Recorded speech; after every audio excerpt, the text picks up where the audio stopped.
Everyone, स्वागत है आपका सिविल सर्विस को यूट्यूब चैनल में। सो गाइज, आज का हमारा जो सेगमेंट है वह करंट अफेयर का सेगमेंट है और ये पॉलिटी से जुड़ा हुआ सेगमेंट है। सो हमारे अवेयरनेस के लिए भी काफ़ी ज़रूरी है और ज़रूरी नहीं कि हम जिस पॉइंट को पढ़ रहे हैं वो एग्ज़ाम में डायरेक्ट ही आए, उनसे जुड़ी बातें, उनसे जुड़े हुए तथ्य भी एग्ज़ाम में आ सकते हैं। जैसे हमारा ये जो सेगमेंट आज का है, इसमें आयोग बनाए गए हैं, उनकी बातें करी जा रही हैं, कुछ इसमें समुदायों को सम्मिलित की जा रही, कुछ आर्टिकल की बातें करी जा रही हैं। तो हो सकता है कि डायरेक्ट टॉपिक से बातें न आए, उस कमीशन से बातें आ सकती, उस आर्टिकल से बातें आ सकती हैं।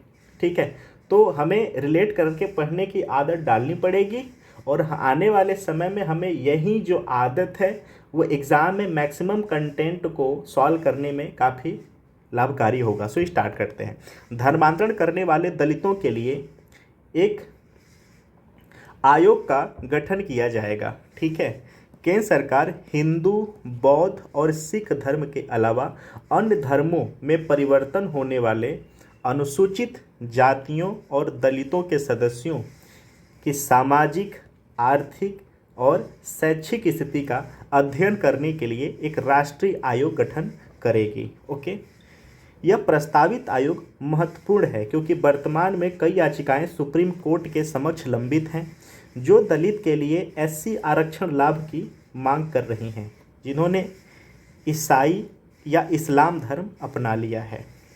अनुच्छेद 341 के तहत संविधान अनुसूचित जाति आदेश 1950 में कहा है कि हिंदू, सिख या बौद्ध धर्म के अलावा किसी अन्य धर्म से संबंधित व्यक्ति को अनुसूचित जाति के सदस्य के रूप में मान्यता नहीं दी जा सकती। ये इम्पॉर्टेंट है, प्लीज़ याद रखना।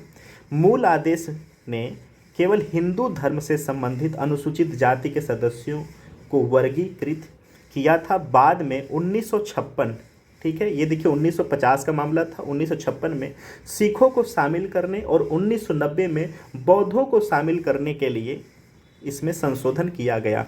सो ये 1950, ओके, 1956 और 1990, ये तीनों सेगमेंट प्लीज़ आप याद रखना, कहीं पे नोट डाउन कर लेना। ठीक है, प्रस्तावित आयोग में 2 से 3 सदस्य होंगे जिसके अध्यक्ष कोई कैबिनेट मिनिस्टर होंगे। यह आयोग उन दलितों की स्थिति में परिवर्तन के व्यापक विश्लेषण में शामिल होगा जो ईसाई या इस्लाम धर्म अपना चुके हैं। यह वर्तमान एससी सूची में अधिक सदस्यों को जोड़ने के प्रभाव का भी अध्ययन करेगा। केंद्र सरकार की नौकरियों में सीधी भर्ती के लिए एससी को वर्तमान में 15% का आरक्षण दिया जा रहा है। रंगनाथ मिश्रा आयोग क्या है? भारत के पूर्व मुख्य न्यायाधीश न्यायमूर्ति रंगनाथ मिश्रा का अध्यक्षता में राष्ट्रीय धार्मिक और भाषाई अल्पसंख्यक आयोग की स्थापना 2004 में की गई थी ताकि भारत में भाषाई और धार्मिक अल्पसंख्यक के बीच सामाजिक और आर्थिक रूप से पिछड़े वर्गों के कल्याण को सुनिश्चित करने के तरीके की सिफारिश की जा सके। इस आयोग ने अनुसूचित जाति के दर्जे को धर्म से पूरी तरह से अलग करने और इसे एसटी की तरह धर्म तटस्थ बनाने की सिफारिश की। इस सिफारिश को नहीं अपनाया गया क्योंकि इसे क्षेत्र अध्ययन से पर्याप्त समर्थन नहीं मिला था। सो अभी तक का इतना ही अपडेट है गाइस। सो आई होप कि आपको ये सेगमेंट इम्पॉर्टेंट लगे होंगे। सो इसके जो आर्टिकल है और जिस कम्युनिटी को इसमें शामिल करने की बातें की जा रही हैं वो हमारे लिए मोस्ट इम्पॉर्टेंट हो जाता है।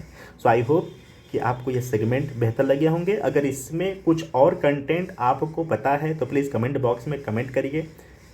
Thank you so much for watching.